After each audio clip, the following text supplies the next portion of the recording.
কতজনে মাকে নিয়ে ইফতারি করে, মারে নিয়ে ইফতারি করবে, মাকে নিয়ে সেহরি খাবে।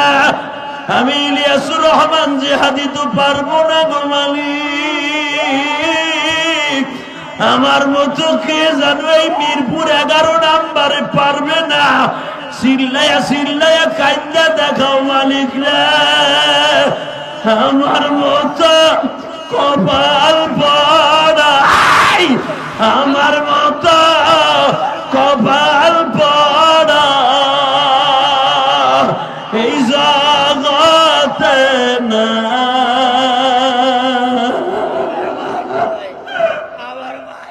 দেখো কেমনে বলে আমার মা কয়,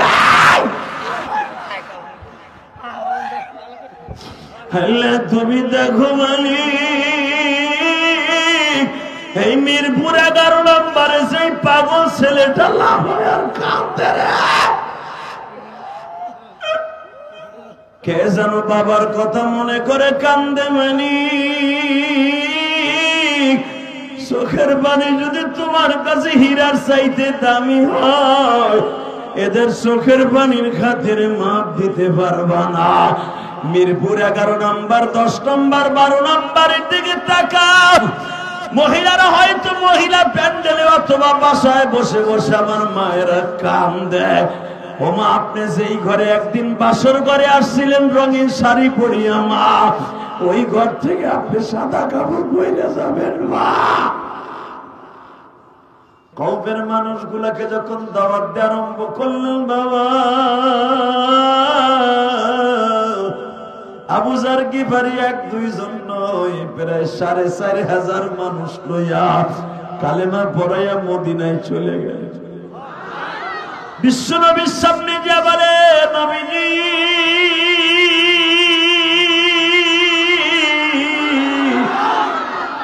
আপনার দোয়ায় আমার এমন কাজ হয়েছে গো নবী। আপনি যেদিন আমার গালের মধ্যে ফু দিয়ে দিলেন, আমার মালিক আমার জবানে এমন বরকত দিয়ে দিছে। আমি যখনই মানুষকে দাওয়াত দেই, মানুষগুলা পাগল হয়ে আপনারে ভালোবাসে। আমার মিরপুর 11 নম্বরে কলিজার টুকরা মাইরা রে আবু যার গিফারি আমার নবীর দেইখা হয়তো নবীর কাছ থেকে মুজিজা নিছে। আমরা নবীরে দেখি নাই, কিন্তু না দেইখা নবীরে ভালোবাসি। নবীরে যদি না দেইখা ভালোবাসি, এইটার দাম আমার আল্লাহর কাছে বেশি গো বাবা। যদি আমি আপনাদের 2টা পাও ধরতে হয় তাও রাজি আছি। এই রজবের সাথে আমার আল্লাহরে বোঝায় কইবা, মালিক রে আর দুনিয়ায় কয়দিন থাকবো জানি না। আব্বারে দেখছিলাম, আব্বা চইলা গেল। যেই ঘরে ভাই বাস করতাম, 5 ভাই বোন একসাথে, বড় ভাই ছোট ভাই মাইজা ভাই সবাই চলে গেল। আমি একা ওই ঘরে পয়সা আছি। আমিও যখন চলিয়ে যাব, এই ঘরে থাকার মতো কেউ নাই গো মালিক।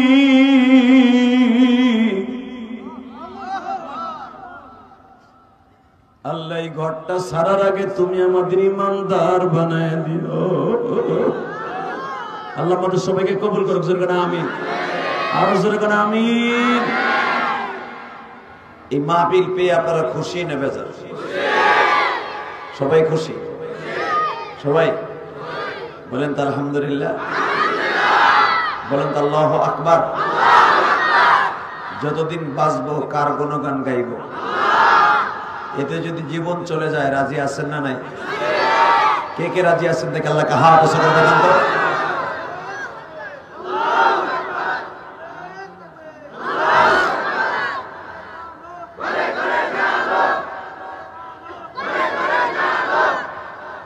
শেষ?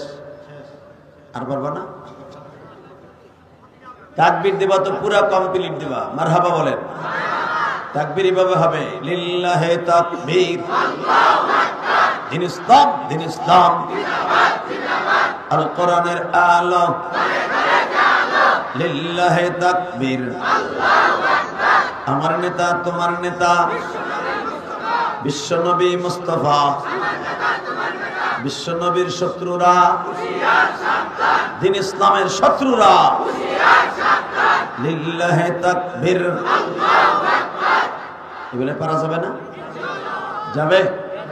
বলে আল্লাহু আকবার। আরো জোরে, আরো জোরে। হাতটা উঁচা করে আল্লাহর জোরে একটা ডাক দেন তো।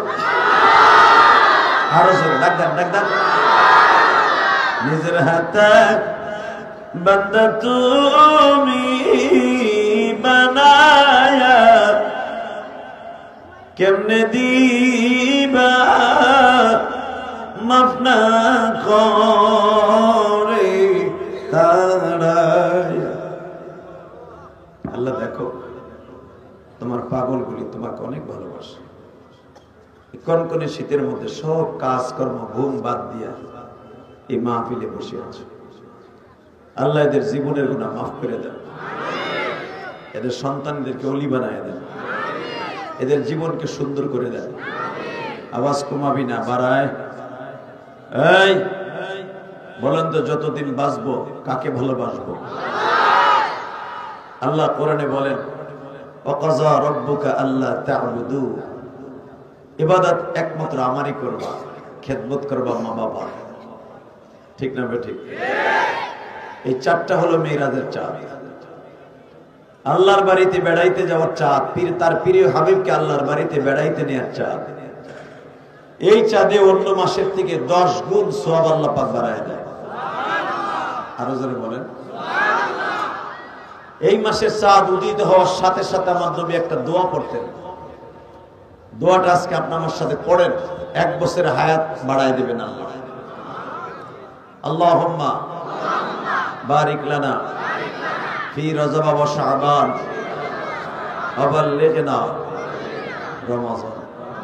এই রমজান আগামী বছর আর পাবো কিনা জানি না, ঠিক না ঠিক? এই রজবের চাঁদ আর পাবো কিনা জানি না, তবে একটা জিনিস মাথায় রাখেন, যারা রজব আর শাবান আর রমজান পর্যন্ত এই দোয়াটা পড়তে থাকে আল্লাহ তাকে 1 বছরের সওয়াব রিজার্ভ রেখে দেয়। এই দোয়াটা হাঁটবো, চলবো এবং 5 ওয়াক্ত নামাজে অবশ্যই ভেরি ভেরি সদা সর্বদা বেশি বেশি সওয়াব অর্জন করার জন্য পড়ব। মহিলা মা বোনরাও ঘরের মধ্যে বসে এই দোয়াটা পড়বেন। কোন মহিলা যদি এই দোয়াটা পড়ে আল্লাহ সুবহানাহু ওয়া তাআলা তার আমলনামায় 1 বছরের এক্সট্রা সওয়াব দান করেন। আমি আবার আপনাদের দোয়াটা পড়ায় দেই। আল্লাহুম্মা বারিক লানা ফি রজব ওয়া শাবান ওয়া বাল্লিগনা রমাজান। দোয়াটা মুখস্থ করে নেবেন ইনশাআল্লাহ। বলেন। আলোচনা যত সময় চলবে আপনি থাকবেন না ভাগবেন?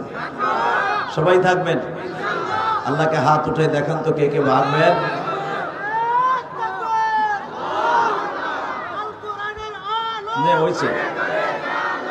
হয়েছে তো? আমি কইছি কে কে ভাগবে আর হে তাকবীর দিতেছে। এই কামই করে যারা দাঁড়িয়ে আছেন ভলান্টিয়ার ভাইদেরকে বলবো, ছাত্র সমাজদেরকে বলবো ওদেরকে বসায় দেন। আর যদি বসতে না চায় ছোট্ট ছোট ধাক্কা দিয়ে ওরে বাসায় পাঠাই দেন। আর এই গাড়িটাকে আরো সামনে নিতে হবে। এই গাড়িটার জন্য দেখা যাচ্ছে না, এই গাড়িটা আরো সামনে নেন। আল্লাহ কবুল করেন। জোরে আমিন। আরো জোরে বলো আমিন। বলেন তো বাবা, এই দুনিয়া কি চিরদিন থাকতে পারবো? ইয়াকুব আলাইহিস সালামের নাম শুনছেন না? ইয়াকুব আলাইহিস সালাম আল্লাহকে বলেছিলেন, আল্লাহ আমার মরণটা কবে হবে তুমি একটু কয়ে দাও। আল্লাহ আমার মৃত্যুটা কবে হবে যদি আগের থেকে বলে দিতা, অন্তত 1 বছর আগে বললে 1টা বছর তোমার একটু পরণ ভরে ডাকতে পারতাম। আমার আল্লাহ বলেন, আমি যদি তোমার মৃত্যুর খবর আগে বলে দেই, আমি যদি আগে বলে দেই, আমি আল্লাহ যে ওয়াদা করেছিলাম মৃত্যুর খবর আমি আল্লাহ ছাড়া কোনো ফেরেশতাও জানে না। আর আমি মৃত্যুর আগ পর্যন্ত কাউকে জানাবো না, বুঝতেও দেব না যে তোমার মৃত্যু হয়ে যাবে। তুমি ইয়াকুবের কারণে আমার এই নিয়মটা ভঙ্গন করতে চাই না। আল্লাহু আকবার বলেন তো। তবে আমি তোমার মৃত্যুর কিছু সিমটম আলামত বর্ণনা করবে, এতে বুঝবা যে তোমার মৃত্যু সন্নিকটে খুব তাড়াতাড়ি। ইয়াকুব আলাইহিস সালাম বলতেছেন, আল্লাহ বলেন তো সেই আলামতগুলো কি? 1 নাম্বার আমার দিকে তাকান। আল্লাহ আল্লাহ, এখন দিল্লি নরম করবে। কত মানুষ মরে যাইতেছে, কথা ঠিক না ঠিক? বড় ভাইয়ের আগে ছোট ভাই মারা যাচ্ছে, ছোট ভাইয়ের বউ মারা যাইতেছে, বড় ভাইয়ের বউ বাইসা রয়েছে, ঠিক না? প্যারালাইজড হইয়া ঘরের মধ্যে 3, 4, 5, 10 বছর লাত্তি উষ্টা খাইয়া, পায়খানা প্রস্রাব খাইয়া লোকটা এখনো বেঁচে আছে, আল্লাহ তাকে নেন না। আবার দেখা গেছে হঠাৎ করে একটা বাচ্চা জন্ম দিতে মারা গেছে, আসলে নেই, তার থেকে 20 বছরের ছোট মারা গেছে। বাজান, এবার আমার ভালোর দিকে, আল্লাহর দিকে তাকানোর নজরটা মদিনার দিকে দেন। আল্লাহর পয়গম্বর ইয়াকুব বলেন, মালিক রে, তুমি যদি আমার একটু জানায় দিতা, মানি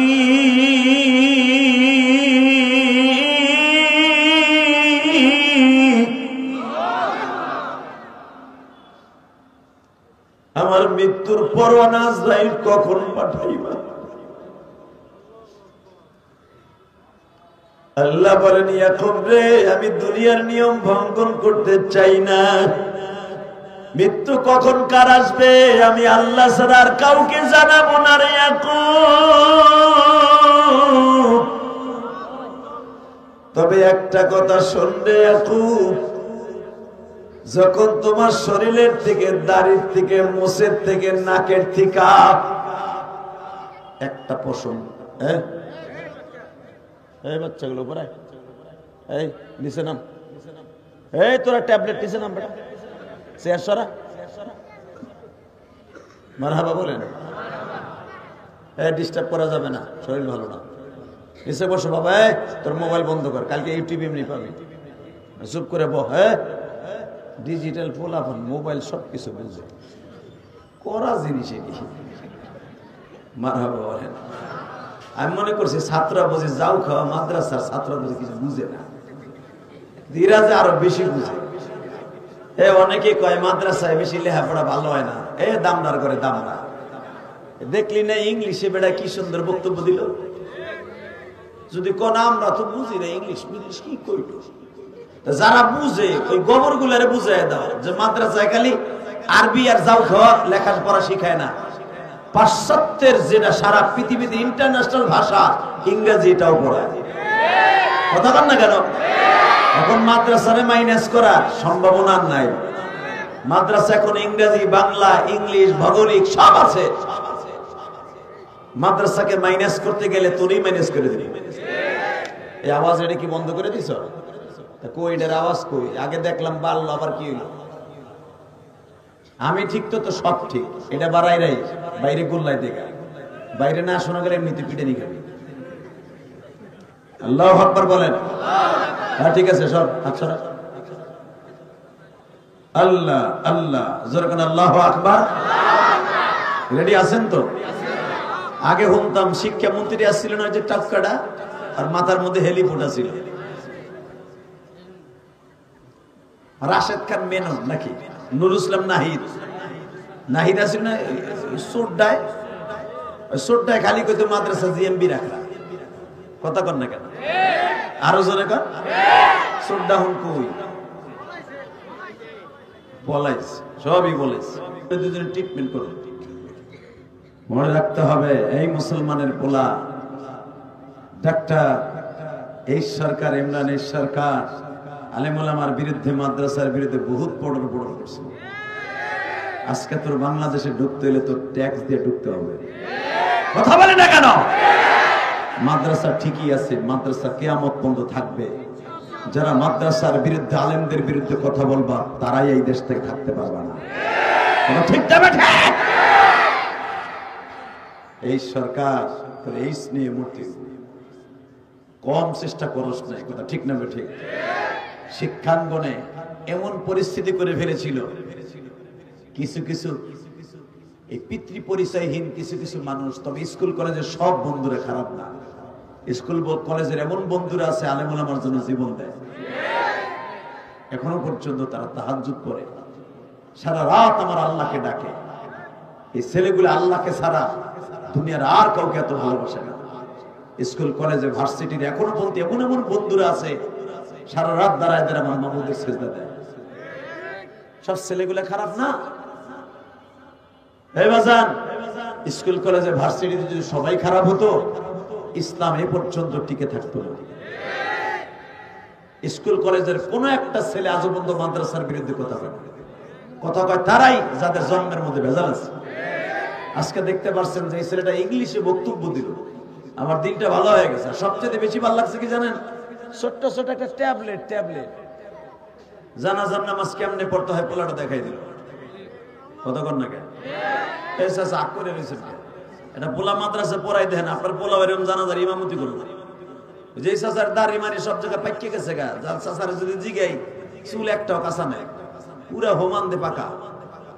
এই বুড়ারে যদি জিগাই 4 তাকবীরে জানাজা করছেন, মার করছেন, বাপের করছেন, 14 গোষ্ঠীর জানাজা আপনি গেছেন, কোন তাকবীরে কি দোয়া পড়তে হয়? ওই চাচা কবে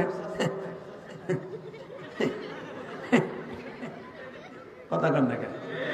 খালি খুব বর কবে আমাকে কে বয়স আছে, উনার বয়স নাই, মানে উনি আর জানা জানা উনারও লাগবো না আর উনি যাবেও না। কথা কন না কেন? এখানে 95% লোক মাদ্রাসার আলেম ওলামার তালবে ইলম ছাড়া কোন তাকবীরে কোন দোয়া পড়তে হয় জানেন না। এই যে একটু আগে পোলাটা হিগাই দিল, এই মুসলমানের পোলা, জীবনের শেষ যেই তাকবীরটা লইয়া তোমার কবরে যেতে হবে। কথা কন না কেন? এই তাকবীরটা লইয়া যাইতে হইব না? আল্লাহু আকবার, আল্লাহু আকবার। যেই তাকবীরটা ছেলেটা দিল আমি আনন্দে আত্মহারা হয়ে গেলাম। ছোট্ট বাচ্চাটা কি সুন্দর কোন তাকবীরে কি দোয়া পড়তে হবে সব আপনাকে শিখাই দিল। আপনারা তো খালি চাইছে তামসা দেখছেন আর ভাবছেন বাপ কবে মরবে আর এই তাকবীর হিকবো, বউ কবে মরবে আর এগুলা কামে লাগবে, এখন হিক লাভ নাই। কিন্তু আপনার ফরজ ছিল এই ছেলেটার কাছ থেকে মস্ক করা। কথা কন না কেন? জোরে কন। মিরপুরের যুবক ভালো করে আজকে মস্ক করে যাও। গত কয়েকদিন আগে আমি একটা ইতিহাস শুনে বুকটা ভরে গেল, আলহামদুলিল্লাহ বলেন। একজন আলেম আমাকে বলতেছিল, হুজুর ওয়াজে গেছি, ওয়াজে যাইবার পরে ময়মনসিংহ মুক্তাগাছার একজন জজ সাহেব, মারহাবা বলেন, ডিস্ট্রিক্ট জজ, তার বাসায় আমার খাওন খাইতে যেয়ে দেখি ছেলেটা ওই জজ সাহেব আমার পানি দিতে যাইয়া চোখের পানি দর দর করে ছাড়ে। আমি বললাম, জজ সাহেব আপনি কি রিটায়ার্ড হয়ে গেছেন না রানিং আছেন? না হুজুর আরো 5 বছর চাকরি আছে। তা কাঁদতেছেন কেন? হুজুর আনন্দে কাঁদতেছি, আনন্দ। এখন আপনিও কাঁদবেন। আনন্দে মানুষ কান্দে লিখে, আনন্দে তো মানুষ হাসে বলে। অনেক সময় আছে আনন্দে কান্দে, ঠিক না? আপনি যখন বিদেশ থেকে 4-5টা লাখ লইয়া বাংলাদেশে আসেন তখন আপনার মার চেহারার দিক তাকাই দেখেন মা চোখ দিয়ে গরম পানি পড়ে। কেন আজকে তো 4 লাখ দেখে মা হাসার কথা, কেন কান্দে? মা দেখে আমার ছেলেটা এই 5টা দিন বিমানে থেকে আমার ছেলেটা চেহারাটা শুকিয়ে গেছে।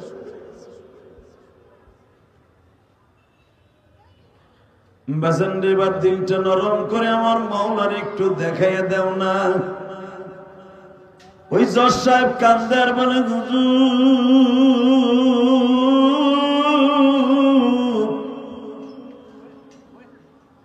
হ্যাঁ রে কি শুরু করছে?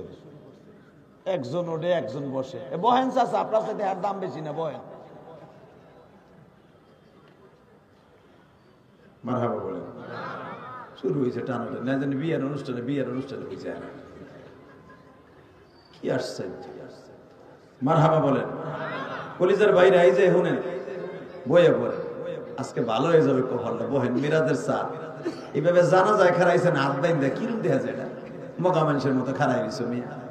যখন বোর কাছে বইলে এসো যে 150 টাকা বাড়াতে ওয়াজ শুনে জিয়াদি সাহেব আগে বাইতে যদি ক্ষতি পড়াইতো মেলা দিন তার ওয়াজ শুনি না, শুনে আই বউরে ফাঁকি দিয়ে আপনি খারায় খারায় যাবেন, গাড়িটা ধুইতে পারে না। কথা ঠিক না বেঠিক? যারা দাঁড়ায় আছে গাড়ির কাছে, গাড়িটা সরাইতে বলছিলাম আমি, গাড়িটা আরো সামনে নিতে বলছিলাম আপনাদের। যারা দাঁড়ায় আছেন বসে পড়েন, আল্লাহ যেন আপনাদের সবাইকে মাফ করে দেয়। জোর করে আমিন, আরো জোর করে আমিন। দাদা ভাই আপনারা একটু সামনে আসেন তো, এই যে মাঝখানে খালি জায়গা দেখা যায়, আসেন সামনে। হ্যাঁ, আল্লাহ কবুল করেন। আল্লাহ যারা আলেমের কথা শুনবে তার সন্তানকে আলেম বানাবেন। যারা আলেমদেরকে ভালোবাসে, আলেমদের কথা শুনে তাদের সন্তান আলেম হয়। আর আলেমের সাথে যারা বেয়াদবি করে, ওর সন্তান জীবনে নামাজও পড়ে না। কথা কন না কেন মিয়া? এটা জীবনে বহুত দেখছি মিয়া। যেই মহিলা আলেম ওলামাকে পাক করে খাওয়ায় তার সন্তান আলেম হয়। বহেন, আর আওয়াজ করা যাবে না, দেখতে কারণ তো ওই জজ সাহেবকে জিজ্ঞেস করা হলো, হুজুর স্যার আপনি কাঁদতাছেন কেন? কেন কাঁদতাছেন? বলে হুজুর আজ থেকে 2.5 বছর আগে। কত বছর? আমার বাপটা মারা গেছে। আমরা 5টা ভাই। এবারে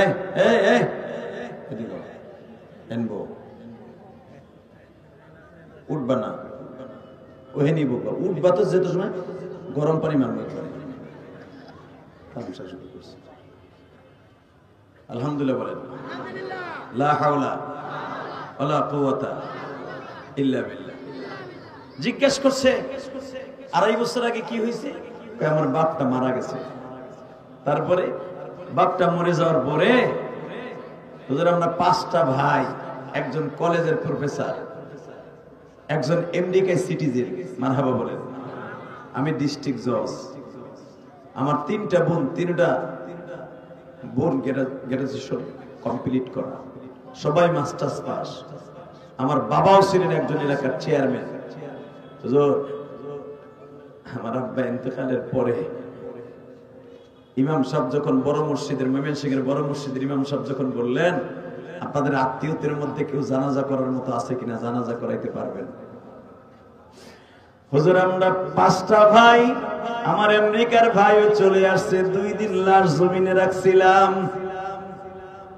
2 দিন পরে আমার বাবার জানাজা হইল। হুজুর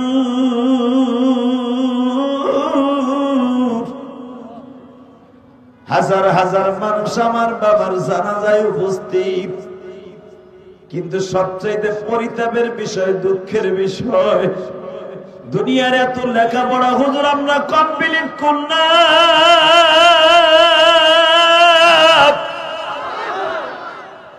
জানাজার নামাজ পড়াবার এলেমটা কমপ্লিট করতে পারি।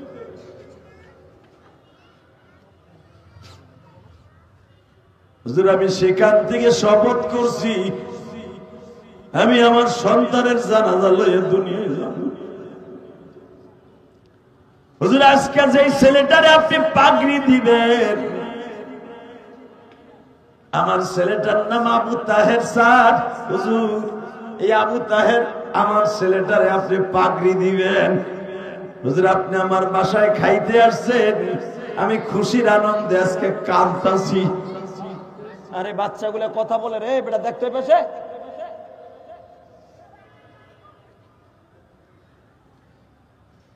হে কলিজার ভাই, তুমি আমার দিকে তাকাও আর সুখের বাণী দিয়ে আমার মাওলারে বুঝায় কও, মালিক রে জীবনে কিছু করিবা না করি একটা ছেলেরে আলেম বানাবো। রাজি আছেন না? ইনশাআল্লাহ বলেন তো, আল্লাহু আকবার জোরে বলেন তো। ভার্সিটিতে পড়ার পরেও হাফেজ হওয়া যায়, ভার্সিটিতে পড়েও আলেম হওয়া যায়। আলেম হওয়ার জন্য যে দাওরা পড়তে হবে তা না, দাওয়াত ও তাবলীগে যাইয়া 3 চিল্লা দিয়া মাদ্রাসায়, হাঁটাচলার মাদ্রাসায় যাইয়াও সে আলেম হতে পারে। কথা কর না কেন? কিন্তু মনে রাখতে হবে, দাওয়াত ও তাবলীগের নামে আবার ক্যাডারগিরি করুন যায়। টুঙ্গির ইস্তেমায় যে কোবানো, এটা বাদ দিতেই না। কথা বলে না কেন? যদি টুঙ্গির ইস্তেমায় যে কুবাবো, আলমকে মারবো, এই নিয়ত করে তাবলীগে যাও, তোর কপালে জুতার বাড়ি।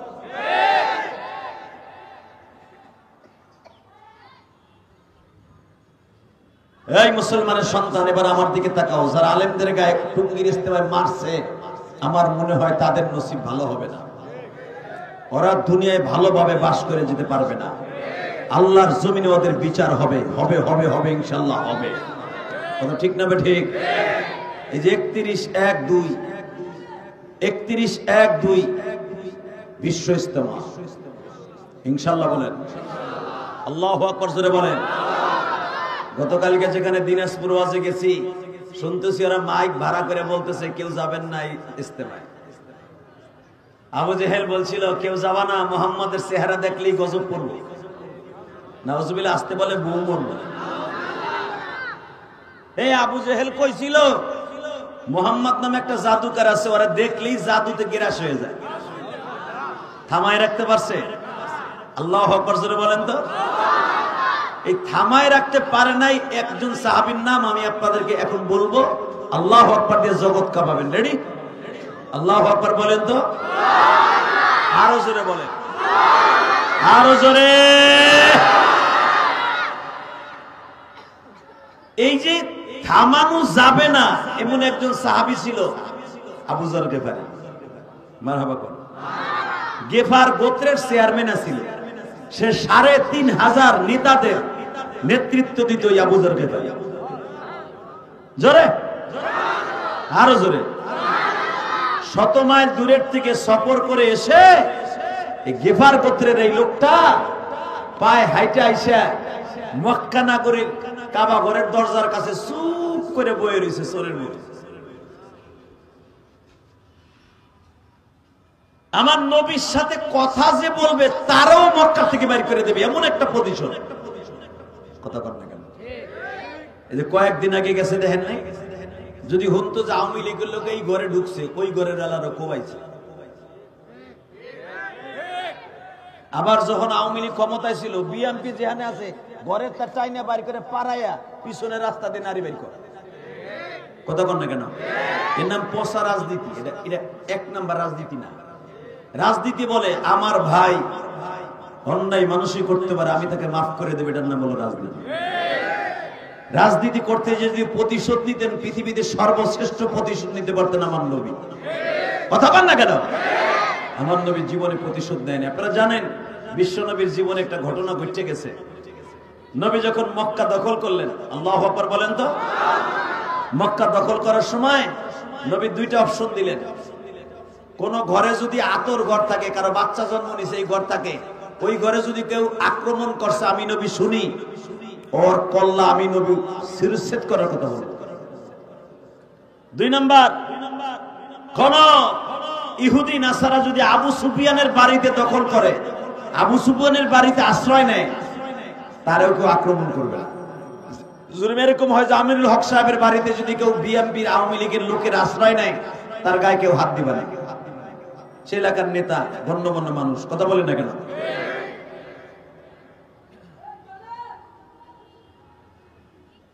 আল্লাহ আল্লাহ। আমার নবী ডিক্লেয়ার দিয়ে দিলেন, আবু সুফিয়ানের বাড়ি যদি কেউ ঢোকে প্রবেশ করে, তার গায়ে কেউ হাত দিবে না। আবু সুফিয়ানের বাড়ি জীবন বাঁচাবার জন্য শত শত মানুষ আশ্রয় নিয়েছে। সুবহানাল্লাহ। বাইতে যে কই আরো জোরে কর।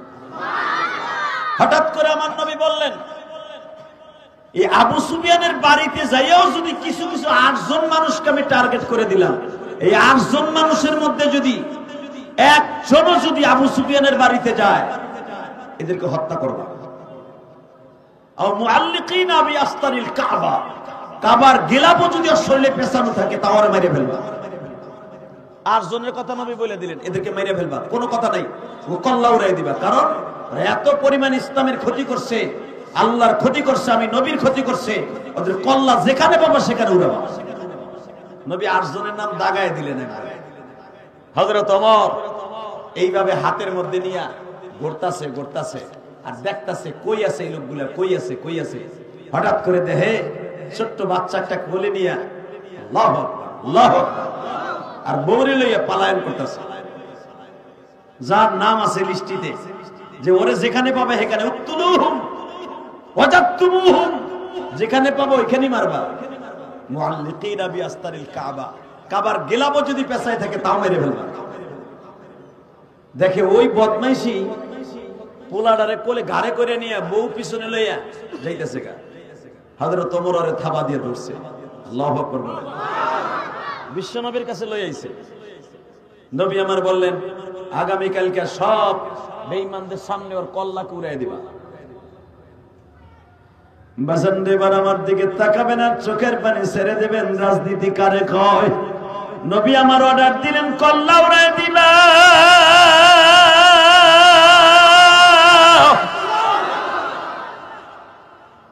মাত্র 8 বছরের একটা ছেলে ছিল এই সাহাবী। নবীর পা দুইটা জড়াই ধরে বলে, নবী গো, আমি শুনছি আপনি বলে জীবনে কাউরে বাপ বলে ডাকেন নাই। নবী আপনি বাপ ছাড়া কি কষ্ট আপনি জানেন গো নবী? আপনার মা শুধু আপনার 6 বছর দুনিয়ায় রাইখা চলে গেছে। আপনার মাও তো বিধবা ছিল। আপনার মাকে কি বারবার আপনি জিজ্ঞেস করেন নাই, মা আমার আব্বা ছাড়া তোমার কেমন কষ্ট হয়? নবীর আশেক যদি থাইকা থাকেন মিরপুর 11 নম্বরে বাইরা চোখের পানি দিয়ে দেখা দাও মালি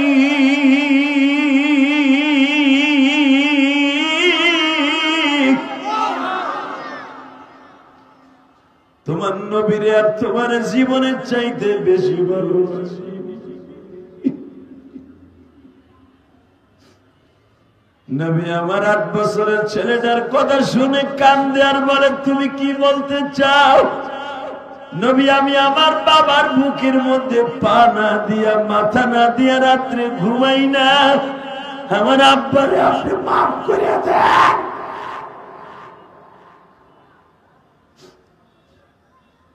ছোট্ট এতিম ছেলেরা যখন নবীর সামনে দাঁড়ায় কান্দা, আমার নবী বলে, সাহাবীরা রে, তোমাদের পরামর্শ ছাড়া তো আমি নিজের মন মতো কোনো কাজ করতে পারি না। সাহাবীরা তোমরা কি ডিসিশন দাও? এই ছোট্ট বাচ্চাটার দিকে তাকায়া কি ওর বাবারে মাফ করে দেয়া যায় না? সাহাবীরা সিদ্ধান্ত দেয়, নবী গো, আরো যাদের নামে অর্ডার হয়েছে তাহলে তাদেরকে মাফ করে দিতে হবে। আমার নবী সিদ্ধান্ত অটল রয়ে গেছে গো বাবা। ছোট বাচ্চারা একবার বাবার চেহারার দিকে তাকায় আর একবার নবীর দিকে তাকায়।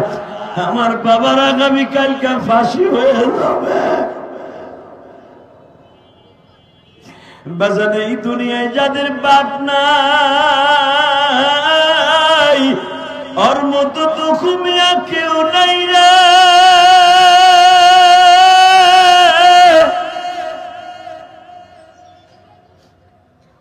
যাদের মা নাই ওর মতো দুঃখ মিয়া কেউ নেই। ঠিক না ঠিক? যারা মা বাবার পাগল তাদের চোখ দেখুন গড় গড় করে পানি পড়বে। কারণ আমি জানি পৃথিবীতে এই দুইজনের কাছে সারা জীবন আমরা দুর্বল থাকবো। কারণ এই শীতের রজনীতে এখানে এমন লোক আছে, কারো বাড়ি রংপুর, দিনাজপুর, মাদারীপুর, কুড়িগ্রাম, চাঁদপুর, ফরিদপুর, শরীয়তপুর, অনেক জায়গায় অনেকের বাড়ি আছে, কুমিল্লা, লাকসাম। শুধু মনে রাখতে হবে দাদা ভাই, এই বাঁশবাগানের নিচে জনন দক্ষিণী মা শুয়ে আছে, কেমন আছে জানি না। তবে যদি আপনার চোখের পানি মায়ের জন্য টার্গেট করে ফেলানো হয়, সাথে সাথে মায়ের কবর আযাব মাফ হয়ে যাবে। তাকান এদিকে। ছোট্ট বাচ্চাটা চিল্লার বলে, নবী গো, আমার আব্বারে ফাঁসি দিয়ে না, আমার আব্বারে ফাঁসি দিয়ে না। হঠাৎ করে আমার আল্লাহর ওহী নাযিল হয়ে গেল। জোরে জোরে জোরে জোরে জোরে জোরে জোরে, ও নবী, আপনি কি আমার চাইতেও করা? আপনি কি ভুলে গেছেন আপনার নামের সাথে একটা লকব আছে? ওয়ামা আরসালনাকা ইল্লা রাহমাতাল লিল আলামিন।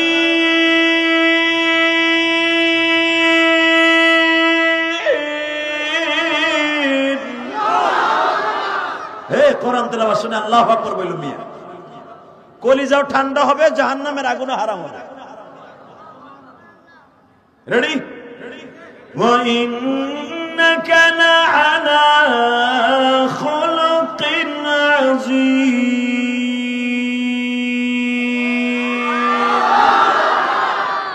এটার আওয়াজ বাড়া। এই এবার আওয়াজ দিয়ে দেখায় দিবা, সারা দুনিয়া একদিকে থাকবে, আমার নবী আর একদিকে থাকবে। ঠিক না বেঠে? বাংলার জমিনে শেখ মুজিবুরের গালি দিলে আওয়ামী লীগেরা কি পরিমাণ অত্যাচার করেছে। বর্তমানের জিয়াউর রহমানের গালি দিলে বিএনপি লাঠি সোটা নিয়ে ঘর বাড়িতে আক্রমণ করবে। জামাত ইসলামের মওদুদের গালি দিলে যদি জামাত ইসলামের শরীরে আগুন লাগে, সর্বনার মুরিদদের শরীরে আগুন লাগে, তার পিসাবে গালি দিলে, শশিনার পিসাবে গালি দিলে শরীরে আগুন লাগে, আশিকে রাসূলদের সামনে তার নবীরে গালি দিলে তাদের শরীরে আগুন লাগে। আমার নবীকে টার্গেট করে কেউ কথা বলে, আলেম উলামাকে টার্গেট করে কথা বলে, নাইবে নবীদেরকে কেউ গালি দেয়, আর জাগায় কল্লা উড়াই দিব। রাজি আছো না নাই? কে কে রাজি আছো? আল্লাহ কিছু হাত তুলে দেখায় দাও।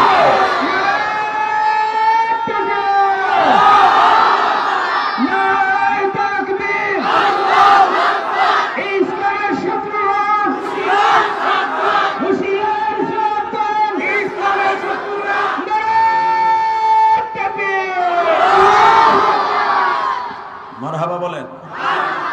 মাহফিলের মাঝখান থেকে ওমর ইবনে খাত্তাবের মতো একজন সিংহ পুরুষ দাঁড়াইতে হবে। আল্লাহু আকবার জোরে বলেন তো। মাহফিলের মাঝখান দিয়ে তাকবীর কে দিবে? দাঁড়াও তো, মারো জোরে, কে মারো, দাঁড়াও।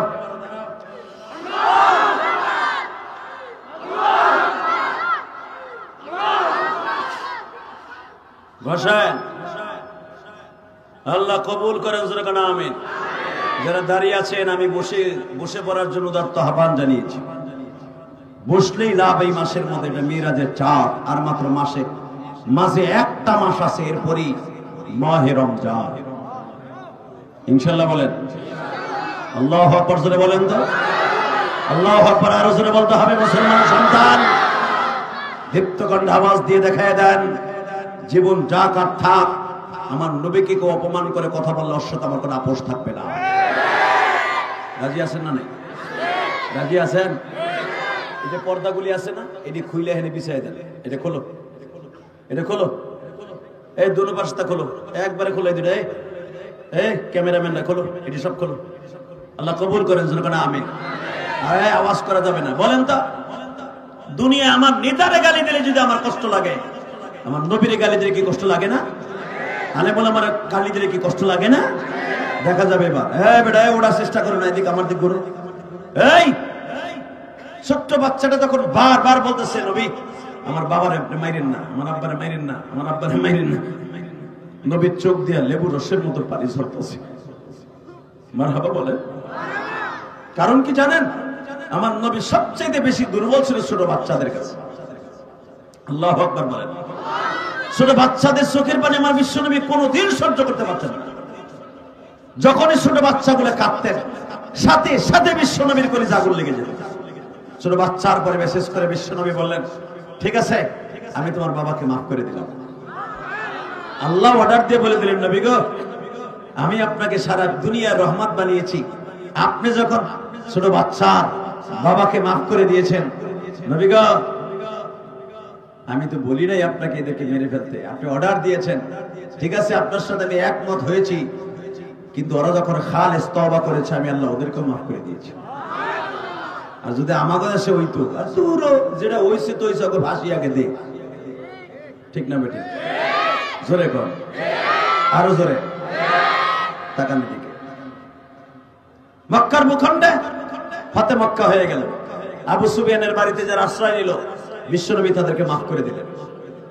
ঠিক তদ্রূপ চিন্তা করেন কি অবস্থার মধ্যে দিয়া বিশ্বনবীর রাজনীতিটা গেছে, যে বিশ্বনবী মুহাম্মদ রাসূলুল্লাহ সাল্লাল্লাহু আলাইহি ওয়াসাল্লাম যখন দেখতে পাইলেন যে রাসূলের সাথে যারা কথা বলবে তাদেরকেও হত্যা করা হবে, আবু যর গিফারী রাদিয়াল্লাহু তাআলা এমন একটা সময় আসলেন যেই টাইমে নবীর সাথে কথা বলার মতো শক্তি কারো নাই। নবীর সাথে যারা কথা বলতে আসে, এটা খোলো, এটা খোলো, পুরো পর্দাটা খুলে ফেলো দুই পাশে। আমার কলিজার ভাইরা, যুবক ভাইরা আমার দিকে তাকান। যখন আবু যর গিফারী মক্কার সামনে কাবাঘরের সামনে দাঁড়িয়ে আছে, হযরত আলী রাদিয়াল্লাহু তাআলা দেখলেন একটা মানুষ সকাল থেকে সন্ধ্যা পর্যন্ত মুসাফিরের বেশে কাবার দরজার কাছে না খাইয়েই বসে রয়েছে। সুবহানাল্লাহ বলেন। মক্কার একটা নিয়ম ছিল, একটা লোক যখন ভিক্ষুকের মতো কোথাও একা একা বসে থাকতেন, তখন সাহাবা একরাম বুঝতেন এই লোকটা বিপদে পড়েই বসে রয়েছে। ধরেন আপনাকে ঘরের দরজার সামনে যদি একটা লোক 2 দিন পর্যন্ত খালি মাটিতেই বসে থাকে, লোকটা কারোর সাথে কোনো কথা বলে না, বাড়িওয়ালা জিজ্ঞেস করবে কি রে ভাই আপনি এরকম ভাবে এখানে মুখটা কালন করে মলিন হয়ে আপনি এইভাবে আমার বাড়ির সামনে বসে আছেন, কারণটা কি? ঠিক না? জোরে বলুন, আরো জোরে। মন খারাপ দেখি, মুখটা একবারে আলুর দমের মতো মুখ চলে বইছেন, খাইছে বললো হয়তো গ্যাঞ্জাম ট্যাঞ্জাম হয়েছে। বর্তমান তো প্রত্যেক ঘরে ঘরে বললো গ্যাঞ্জাম, ঠিক না? ঠিক, জোরে কর, আরো জোরে থাহায় একটা এন্ড্রয়েড। তোর মতো স্বামী আমার লাগবে না, কোল বালিশ আছে, মোবাইল আছে, ঠিক না? জোরে কর, আরো জোরে। মন খারাপ থাকলে আমার থেকে ওষুধ নিয়ে যান, মোবাইলটা বাদ দিয়ে দেন, আরো স্বামী স্ত্রী সুন্দর ব্যবহার ভালো করে দেন, সংসারটা জান্নাতের টুকরা হয়ে যাবে। এমন ফ্যামিলি বর্তমানে বাংলাদেশে আছে, স্বামী থাকে এক রুমে, স্ত্রী থাকে আর এক রুমে। কথা বল না, তুই বিয়ে করছ? ঠিকই কইছ, তুই নিচেই থাক, নিজে থাকস না, চেঙ্গালা কাপাচ্ছি কিরা এমনি দিস কেমনে দেহস না? এক লাখে ঘুমাস এক খেতার নিচে, যা বলে এক খেতার নিচে ঘুমায়। এক ছেলে এক মেয়ে মুসলমান দিছে কবে? 2 বছর আগে। মারহাবা কর, ওর বয়স কত হবে? 18-19। আর এক ছেলে এক মেয়ের মা বাপ। মাশাআল্লাহ মাশাআল্লাহ, তোর কথা শুনে খুশি হলাম যে এক লেভেল নিচে ঘুমাইতে পারো, আল্লাহ তৌফিক দান করছে। আর 2-3 মাস দেখ, তারপরে কি হয় দেখ। আল্লাহ বলেন তো আল্লাহু আকবার। বাজান আমার দিকে তাকান, বিবি হলো একটা জান্নাতের নিয়ামত, ঠিক না? কয়েকদিন আগে আমি ওয়াজে গেছি, দেখবো এই ওয়াজটা বাইরে লইছে। এক যুবক আমার কাছে চিঠি লিখছে, হুজুর আমরা বিয়ের উপযুক্ত হইছি, মা বাপ বিয়ে দেয় না, এ সম্পর্কে একটু ওয়াজ করেন। কই যে হোসনে ভাইরাল, এটার কি উত্তরটা দিব? এই শীতের মধ্যে মানে পোলা একা থাকতে ভালো লাগতেছে না, আর বাপ মা হারে বিয়ে দেন। আমার কাছে বাদ দইয়া মনে হয় পোলার বাপ ওয়াজে আছে। লাস্টে শুনতে পাইলাম যে ওয়াজের সবচেয়ে উদ্বোধকর বাপ। আল্লাহ আল্লাহ আল্লাহ, চিন্তা করেন, পোলাপান সহ্য করতে না পাইরা বাপের আমার কাছে চিঠি লাগছে। এই রে কি রে, এই 2টা নামায়, এই চাপড়ি 2টা নামা, এই 2টার এক জায়গায় পাঠাচ্ছে, 2টার 2 দিক পাঠান, একটার দক্ষিণে একটা পশ্চিমে, ওই পিছনে যাবার কথা কইবি। ডিজিটাল পোলাপান, আল্লাহ হেফাজত করো। ওইটা রেখে দেয়, নোটে রেখে দেয়, এই দেখবো ওখানে খারাপ হয় না, 2টা এক জায়গা যাবি না। বলে লা হাওলা ওয়ালা কুওয়াতা। মন খারাপ লাগতেছে, ওয়াজটা কেবল একবারে সুন্দর সাইরো দেখে গুছাই নিয়ে আসলাম। যেরকম মারহাবা, তাকান তো বাবা, কোনো দিকে ঘাটটা ঘুরাইয়েন না। তবে ওয়াজ বেশি সময় করবো না, আর আধা ঘন্টা ওয়াজ করবো, সারা চলবো। সত্যি বয়ে থাকবেন, টাটকা মিথ্যা কথা এটা। আপনি বইবেন না, আমি বলবো না। আমি আজকে জানেন কোথা থেকে আসছি? সেই দিনাজপুর একবারে বর্ডার থেকে আসছে, একবারে বর্ডার, সেই বিরল বর্ডার, সেই হিলি বর্ডারের কাছে মাহফিল ছিল গতকালকে, একবারে হিলি বর্ডারে। সেই দিনাজপুর থেকে রাত্রে এত কষ্ট করে আসছি ভাই, শরীরে এত দুর্বল। ওয়াজই করতাম, ভাবছিলাম আজকে ওয়াজে আমুই না। চিন্তা করলাম মিরপুরে মেলা দিনে আসি না, বাইতুল সুজুদের জুমা বিদায় নেওয়ার পরে মিরপুরে এলাকার আসিনি। চিন্তা করলাম আসলাম, আমার কলিজার ভাইদের সাথে দেখা তো হোক। এই যে আমার যারা আমার সামনে আছেন অধিকাংশ চেহারাগুলো আমার পরিচিত। 5 বছর ঠিক আজকে দিন আমার সামনে বসে বসে বয়ান শুনতেছেন, মসজিদে আপনারা আমার সামনে বসে বসে ওয়াজ শুনতেন। এই 2টার এক 2 পাশে না, ওদিক পিছন উঠে। আল্লাহ হেফাজত করো, জোরকানা আমিন। কোন সাতার জায়গায় আসলাম, তাকানের দিকে। আল্লাহ বলেন তো লিল্লাহে তাকবীর। আল্লাহ, তো আপনাদের ভালোবাসায় আর থাকতে পারি নাই। আপনি খুশি হন নাই? আমি আপনাকে দেখে খুশি হয়েছি, কিন্তু এখানে বসে হয়েছে চাষার মতো এরা আগ করে বাগুন বেচার মতো বয়ে থাকেন না। যা হয়েছে হয়েছে, রাত্রে হয়েছে, আবার আজকে যে রাত্রে হইব, কিন্তু এনে বসে মুখ কালো করে থাকবে। ইনশাল্লাহ বলেন, রেডি আছেন তো? এই আমার নবীর পেটে ক্ষুধা থাকতো, কিন্তু নবী মুখের মধ্যে হাসি থাকতো। নবীরে দেখলে কেউ বুঝতে পারতো না যে এই লোটে 7 দিন না খাইয়া দিছে। হযরত আলী রাদিয়াল্লাহু তাআলার ফ্যামিলি এমন অভাবে ছিল, 7 দিন কোনো খাবার থাকতো না, পানিও থাকতো না। খাবে যে খাবারের পানিও নাই। তারপরে হযরত আলী যখন রাস্তা বের হতেন, মানুষ বলতে না পারে যে দোজাহানের বাদশার জামির বাসায় খাবার নাই।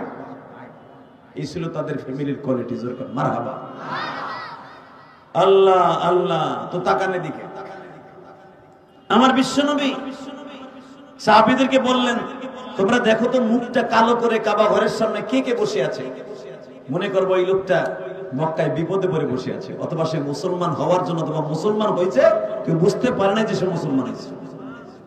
হয়তো আলী রাদিয়াল্লাহু তাআলা সন্ধ্যার সময় যে জিজ্ঞেস করে, ভাই আপনি এখানে দেখতেছি সন্ধ্যা থেকে, সে সকাল থেকে নিয়ে সন্ধ্যা পর্যন্ত কাবা ঘরের দরজার সামনে বসে আছেন, আসলে বলেন তো আপনার চানটা কি? আবু যর গিফারী রাদিয়াল্লাহু তাআলা আনহু বলেন, আপনার নাম কি? আলী বললেন, ইশারায় বুঝে নেবেন, আমি হলাম মুহাম্মদ রাসূলুল্লাহ সাল্লাল্লাহু আলাইহি ওয়াসাল্লামের আপন চাচতো ভাই।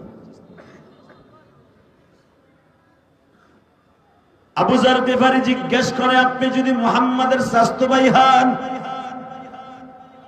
মুখ দিয়ে বলতে সাহস পায় নাই, হাত দিয়ে লিখে দিয়েছে, আমি মুহাম্মদ সাল্লাল্লাহু আলাইহি ওয়াসাল্লামের চাচতো ভাই।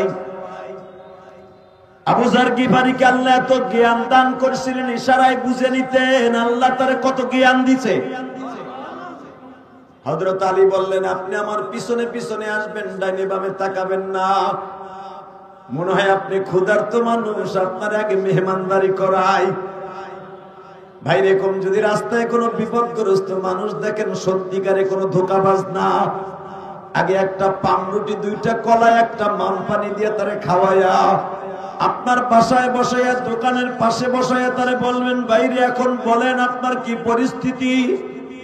লোকটার কাছ থেকে যদি আপনি এরকম একটু প্রশান্তি লাভ করায় দিতে পারেন, যে লোকটা বিপদে পড়ে তোমার দোকানের সামনে বসে আছে, বাড়ির সামনে, বিশ্বনবী বলে, যদি এরকম একটু নুসরাত তুমি সাহায্য কোনো মুসলমানকে করতে পারো, 10 বছর দাঁড়ায় থাকিয়া ইবাদত করলে যেই সওয়াব, কিতাব করলে সেই সওয়াব, ওই সওয়াব আল্লাহ তোমারে দান করে দিবে।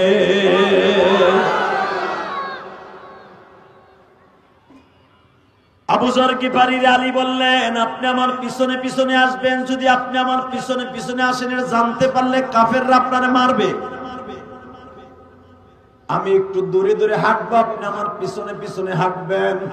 বুঝিয়ে লন কত কঠিন ছিল নবীর রাজনীতি দোয়া, ইসলামের দাওয়াত দেয়া। বাবা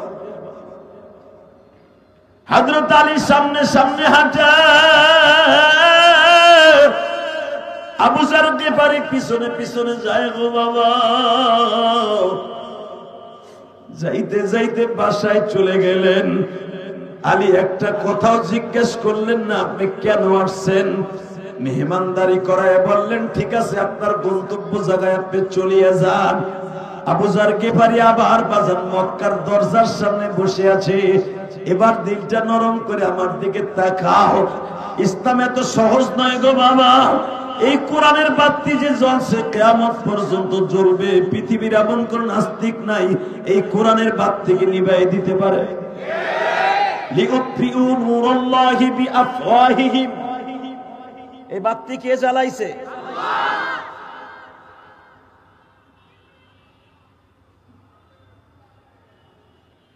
এই বাতি কেউ নিভাইতে পারবে? জোরে কোন, আরো জোরে। হযরত আলী বললেন, যান আপনি চলে যান। কোনো কিছু জিজ্ঞেস করলেন আপনি আসছিলেন কেন? আবার আবু যর গিফারী পরের দিন সকাল থেকে নিয়ে ওইভাবে বসে আছে। আলী তাকে টার্গেট করছে, লোকটা দেখি কালকে থাকে কিনা। দেখ আজকেও ঠিক একই জায়গায় কাবা হাতিমকে পিছনের দিকে দিয়া কাবার দরজার পাশে লোকটা আজকেও বয়ে রয়েছে। সুবহানাল্লাহ। বোর কাছে যে কই, আরো জোরে কোন। আলী বললেন, আপনি মনে হয় আজকেও কিছু খান নাই না, খাওন কিনতে পারেন না, পয়সা পয়সা নাই। আবু যর গিফারী কিচ্ছু বলে না, শুধু বলেন, না কিছু খাই নাই, জমজম খাইছি আর 2টা কুরমা খাইছি। হাজিরা তওয়াফের সময় আমার 2টা কুরমা দিছিল, ওইটা খাইছি আর জমজমের পানি খাইছি। হযরত আলী বললেন, আসেন আমার সাথে আসেন। বাসায় নিয়ে পেট ভর্তি খাওয়াইছি। খাওয়াই বলে, ঠিক আছে যান গা। এইবার আবু যর গিফারি জিজ্ঞেস করে, দিলটা এখন নরম, আমার দিকে তাকান, আচ্ছা আমি আপনার বাড়ি 2 দিন মেহমান হলাম, আমি চোর না ডাকাত না আমি বদমাশ না গুপ্ত চোর না মুসলমানের শত্রু না বন্ধু, আপনি আলী মুহাম্মাদের আপন চাচাতো ভাই হওয়ার পরও একবারও জিজ্ঞেস করলেন না যে আমি আসছিলাম কেন, আপনি আমারে আনেন কেন? এবার আওয়াজ দিয়ে আলী বলেন, মুসলমান এইটা বলা নিষেধ আছে। জোরে জোরে জোরে জোরে, আরো জোরে, এটা বলা নিষেধ আছে। আচ্ছা আপনি যখন জোর করে বলতেই চান যে কেন জিজ্ঞেস করলাম না, ঠিক আছে আপনি যখন বলছেন এখন বলি, বলেন আপনি আসছেন কেন? 2 দিন আপনি বয়ে রয়েছেন না খাইয়া, কারণ লাগে, উদ্দেশ্যটা কি? আপনি কি মক্কায় গোয়েন্দা হিসাবে আসছেন? আবু যর গিফারি কে আপনি জানেন? এখন কানবেন। এই আবু যর গিফারি যখন ফাতেমার লাশ রাত 10টার পরে দাফন করা হবে, কাফন কাফানো রেডি হয়ে গেছে, ঠিক আবু যর গিফারি কবরের কাছে যে ডাকছিল আর বলছিল, কবর রে, তোর ভিতরে এমন একটা মহিলাকে রাখা হবে যেই মহিলা হাসান হোসাইনের মা। হ্যাঁ কবর, তোর মধ্যে এমন একটা মহিলাকে রাখা হবে যেই মহিলা হলো নবী যাকে টার্গেট করে বলেছেন, আল ফাতেমাতু বুযাআতুম মিন্নি, ফাতেমা আমার গায়ের গোশতের একটা টুকরা।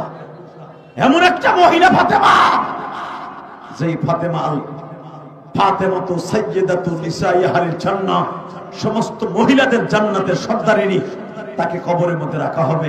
এই আবু যরের প্রশ্নের উত্তরে কবর বলেছিলেন, এই রে সাতার পোলা পান রে, এই আপনি দাঁড়ায় রয়েছেন, দেখেন না আপনার সামনে কথা কয়।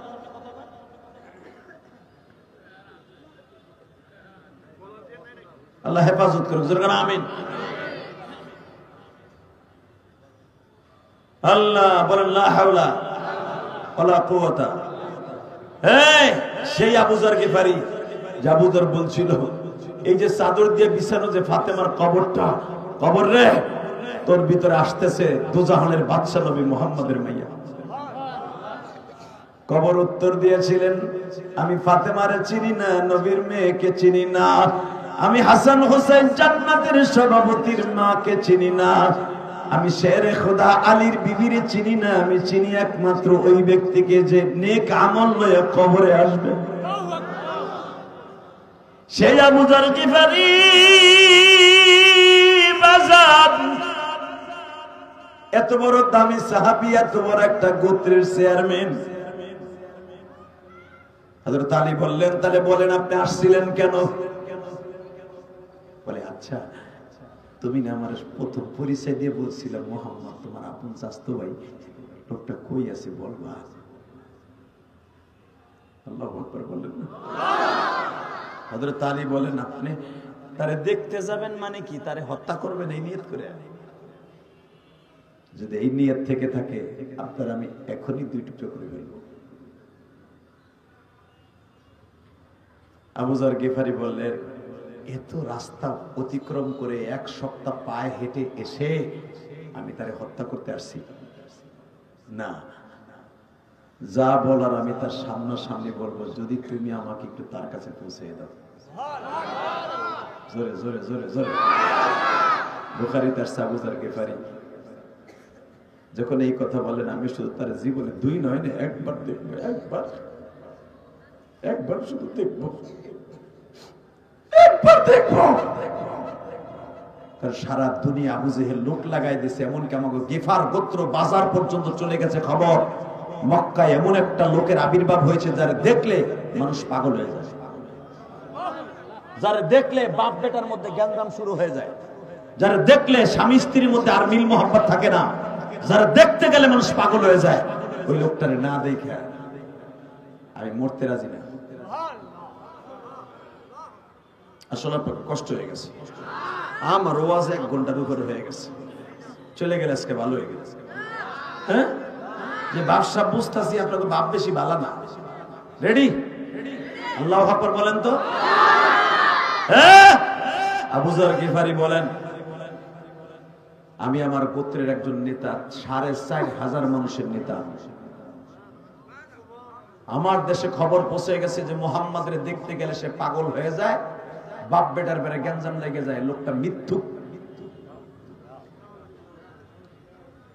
আমি নিয়াত করছি তার চেহারাটা না দেখে মরবো। সঙ্গে সঙ্গে আবু যর গিফারি বলেন আমি তার একটু দেখবো। আলী বলেন শোনেন, তার কাছে যেতে হলে একটা সিস্টেম আছে, কি আপনি আমার পিছনে যা আসতেছেন এটা দেখা যাবে না, তাহলে আপনারা মেরে ফেলেন আবু জাহেলের বাহিনী। আপনি আমার পিছনে আমার ফলো করে যে আসতেছেন মুহাম্মাদের বাড়িতে, এটা বুঝতে দিবেন না। আমি মাঝে মাঝে পাথর ধরে ফিক্কা মারবো, আপনি হাঁটতে থাকবেন, আমি পাথর যেদিকে মারবো আপনি ওদিকে যাইতে থাকবেন। আল্লাহু আকবার জোরে বলেন। মাঝে মাঝে আমি পিছনে পড়বো, আপনি সামনে যাবেন গা, আবার আমি সামনে যাবো দৌড় দিয়ে, আপনি পিছনে যাবেন গা। এইভাবে রাস্তা অতিক্রম করবো, কেউ যেন বুঝতে না পারে আপনি আমার সফর সঙ্গী। চিন্তা করেন ইসলামের জন্য কত কঠিন ছিল, কত কঠিন ছিল, কত কঠিন ছিল। হযরত আলী জাবালে সাফা মারওয়ার মাঝখান দিয়ে আলী পাথর মারায়, আবু যর গিফারি বুঝে নেয় যেদিকে আমার যেতে হবে। আবার আলী হাঁটতে হাঁটতে যায়, সে পিছনে যায়, আবার পিছনে যায়, আবার সামনে যায়। এইভাবে যাইতে যাইতে বিশ্ব নবীর দরজার কাছে হাজির।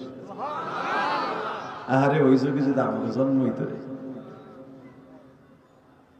আমি গুনাহগার যদি একবার নবীরে দেখতে পারতাম, যে আমার নবীরে আবু হযরত আলীর সামনে, আমার নবীর সামনে লয়ে গেছে। আল্লাহ তোমার নবীর যারা জীবনে একবার স্বপ্নে দেখতে চাই, এদের চোখের পানিগুলো কবুল করবা। নবীর জীবনে যদি কেউ একটা দিন স্বপ্ন দেখেন, তার জন্য জাহান্নামের আগুন হারাম হয়ে যাবে। বাজান দেখেন তো এখন এক ফোঁটা চোখের পানি আসে কিনা। বেজান এবার আমার দিকে তাকান, আবু যর গিফারি দরজায় নক করতেছে। আলী নক করার সঙ্গে সঙ্গে আমার নবীর কলিজার টুকরা মেয়ে উম্মে কুলসুম দরজা খুলে দিছে। আলীর সাথে দেখা ঢোকার পারমিশন নিল আবু যর গিফারি। মা খাদিজার বৈঠকখানায় বসে আবু যর গিফারি বসে আছে। বাবা আমার এতিম নবী উপরের দিকে নামতেছে, আমি দেখবো আমার নবীরে যারা জীবনে একবার স্বপ্নে দেখতে চাও গো বাবা, চোখের পানি দিয়ে আমার মাওলারে বুঝায় কও, মালিক রে দুনিয়ায় কত মানুষকে স্বপ্নে দেখাইলা, একটা বার কি তোমার নবীরে দেখাইতে পারো না, যেই মানুষটার দেখলে জাহান্নামের আগুন হারাম হয়ে যায়।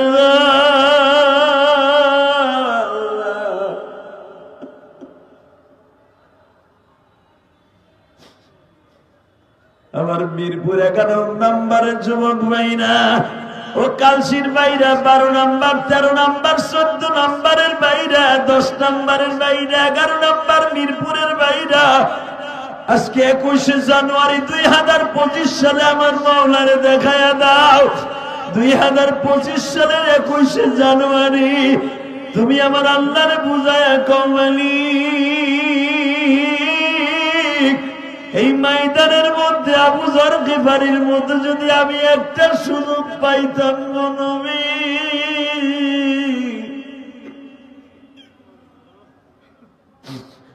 আমার নবীর পাও দুটো জড়ায় ধরে চুমা দিতাম আর বলতাম, নবী গো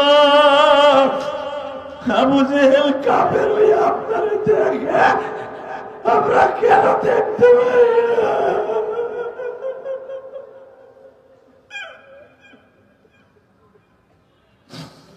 আল্লাহ তুমি দেখো তোমার পাগল গুলা নবীরে দেখার জন্য কাঁদা, তোমার নবীরে তুমি দেখার লাইগা 7 আসমানের উপরে লইয়া গেছো, তবে বোঝা গেছে তোমার নবীর চেহারাটা তোমার কাছে কত দামি ছিল। দুনিয়ার সব নবী তোমার দেখার লাইগা পাগল ছিল, আর তোমার নবীরে তুমি দেখার লাইগা পাগল ছিলা। এই জন্য এই মাসের 27 তারিখ তোমার বন্ধুরে তোমার বাড়িতে মেহরাজে লয়া গেছ।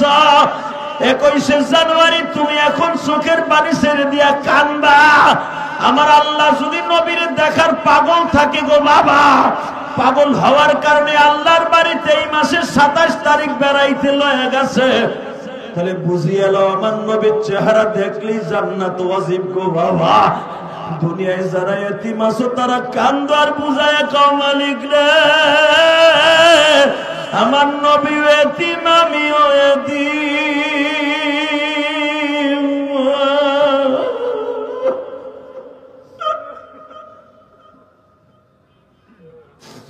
এতিম হইয়া নবী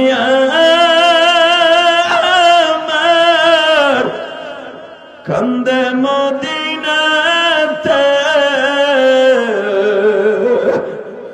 কত সন্তান বাবা ডাকে আমি পারি না যে মালিক তুমি ভালো রাখো বাবা মায়ের কেমন আছে তারা সবাই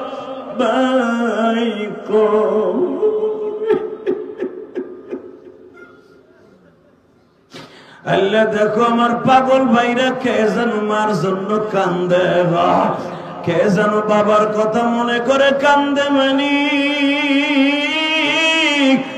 চোখের পানি যদি তোমার কাছে হীরার চাইতে দামি হয়, এদের চোখের পানির খাতিরে মাপ দিতে পারবা না। মিরপুর 11 নম্বর, 10 নম্বর, 12 নম্বরের দিকে তাকাও। মহিলারা হয়তো মহিলা প্যান্ডেলে অথবা বাসায় বসে বসে আমার মায়েরা কান্দে। ও মা, আপনি যেই ঘরে একদিন বাসর ঘরে আসছিলেন রঙিন শাড়ি পরিয়া মা, ওই ঘর থেকে আপনি সাদা কাপড় পরে যাবেন মা।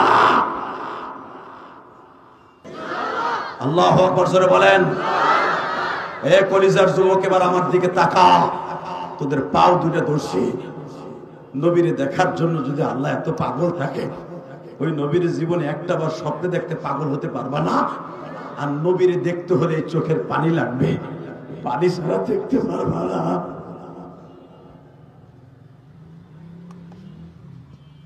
আবু যর গিফারি তাকানে দেখে বৈঠকখানে বসে আছে, কষ্ট হইতেছে। 5 মিনিট। আবু যর গিফারি চাতক পাখির মতো আমার নবীর দিক তাকায় আছে, যে উপরের থেকে নবী নামতাছে দোতলার থেকে। আচ্ছা, কমায় দে। হঠাৎ করে আবু যর গিফারির চেহারা আর নবীর চেহারার সাথে মিল হয়ে গেছে। জোরে জোরে জোরে জোরে জোরে। নবীর চোখ আর আবু যর গিফারির চোখ এক হয়ে গেছে। আবু যর গিফারি এক নজরে আমার নবীর দিক তাকায় আছে। কলিজার ভাই, জোরে জোরে জোরে জোরে। আন্দোলনের ডাক দিলে এত জোরে চিল্লে চিল্লে স্লোগান দিতে পারোস। কোরআনের মাজমায় বসে একটা স্লোগান দিয়ে দেখায় যে যদি ওই জায়গায় আমি আর তুমি থাকতাম। আবু যর গিফারি অত্যন্ত ব্রিলিয়ান্ট মানুষ, অত্যন্ত বুদ্ধিমান মানুষ। যখনই দেখছে এই যে মুহাম্মদ সাল্লাল্লাহু আলাইহি ওয়াসাল্লাম নামতেছে, একটা চিৎকার দিয়ে বলে, আলী উনি কি মুহাম্মদ? জোরে জোরে জোরে জোরে জোরে জোরে জোরে। তখন বলছে, এই যে কি মুহাম্মদ? হযরত আলী বলেন, না। আবু যর গিফারি লাফ দিয়ে দাঁড়ায় গেলেন। নবীর সম্মানে দাঁড়ায় নবীকে সালাম করে বলেন, এই চেহারার ভিতরে কোনো গুন্ডার ছাপ নাই, তার মধ্যে কোনো সন্ত্রাসী ছাপ নাই, এই চেহারার মধ্যে কোনো ক্যাডারের ছাপ নাই।